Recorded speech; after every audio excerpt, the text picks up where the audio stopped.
Hello again, YouTube. Like I said in my last video where it was kind of, I guess, political. I don't like doing these videos, but I really think it's necessary to point these things out so that people can really understand the facts when it comes to mainly gun control legislation. So in this video, I'll say Chris Dorner, gun control poster boy, is he or is he not a good example of whether or not we should or should not pass more legislation? Well, in case you don't know, what's the backstory? Who is he? Well, just to put it in easy terms where I don't have to go into details, he's a former LAPD officer who went AWOL and murdered a few people, and it led to one of the biggest LAPD manhunts that spanned numerous states and into Mexico.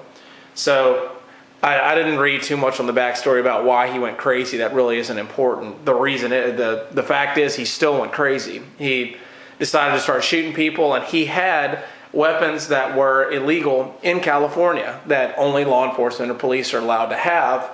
And obviously, he was a much greater threat to, average citizens, gun owning and not, who aren't able to obtain these weapons.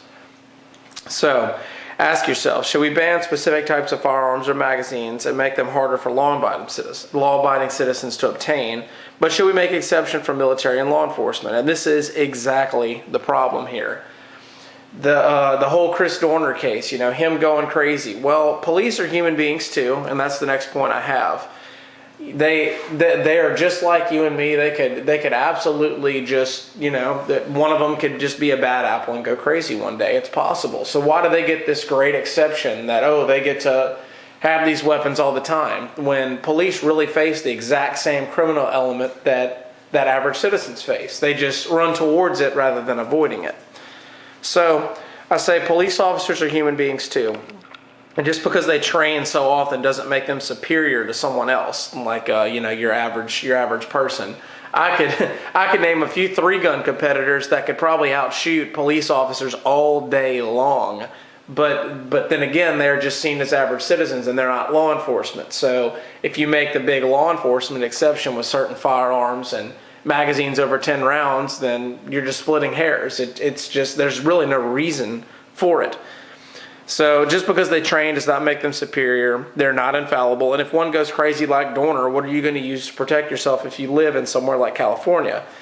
So if you live in California, you'd have to manage, to live with just 10-round magazines and bullet buttons. And I'll elaborate on the bullet buttons in a later video.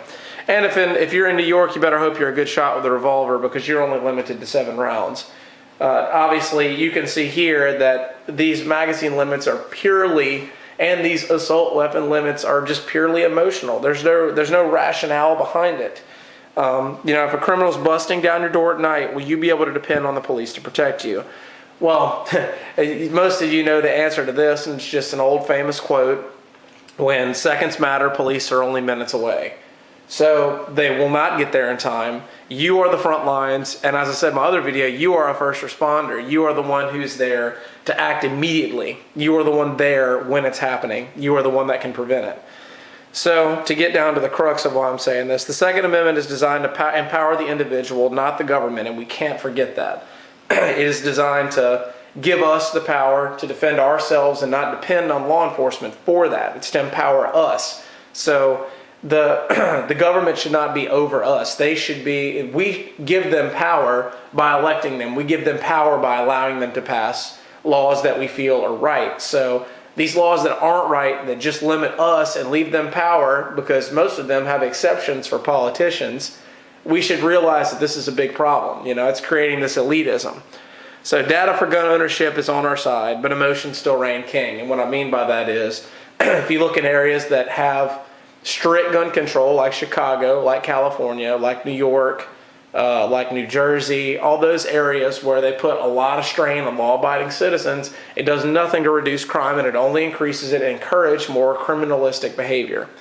So I say emotions still reign king, because that's the reason for a lot of these knee-jerk reactions and a lot of this knee-jerk legislation. It's an emotional thing. I mean, it's hard for anybody to see little kids get shot down at a school. I mean, it's awful. It's terrible. But you can't throw the burden of that whole happening on the tool that the psycho used. You know, he was still a psycho. He is to blame. It's his fault. His fault. Not his mom's fault, not the gun's fault, not the magazine's fault. It's his fault. So I say use whatever tool you feel necessary to protect yourself.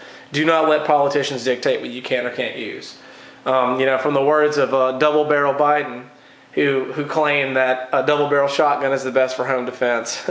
I say you make your own decision, and you decide what you think is best for you to defend yourself, because I don't know anyone that uses a double-barrel shotgun for home defense. It's severely inadequate and not good enough. But anyway, hopefully you learned a thing or two from this video, and if you have any questions, just put them in the comments.